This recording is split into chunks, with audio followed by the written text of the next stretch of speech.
আমার এই টলটল করা চোখের পানি বলে দেয় আপনি আমারে ভুলে গেলেও আমি আপনারে বলতে পারবো না। আসলে মায়া জিনিসটা অতি ভয়ঙ্কর, যার প্রতি আসে তারে কখনো ভুলা থাকা যায় না। কি আফসোস তাই না? আপনাকে আমি এতবার বললাম যে আমি আপনাকে ভালোবাসি, আমার আপনার মতো কইরা নেন, সেই কথা আপনার মাথায় গেল না।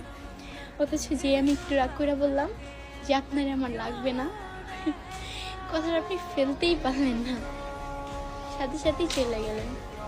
আমার রাগ অভিমান আপনি একবারও দেখলেন না। যাক, ব্যাপার না। এই যদি হয় আপনার ভালোবাসা, তাহলে আপনার ভালোবাসার প্রতি আমার কোনো রকম আফসোস নাই। কত মানুষকে সঙ্গ দিলাম তাদের ভালো থাকায়, পিছন ফিরে ঘুরে দেখি কেউ নেই আমার।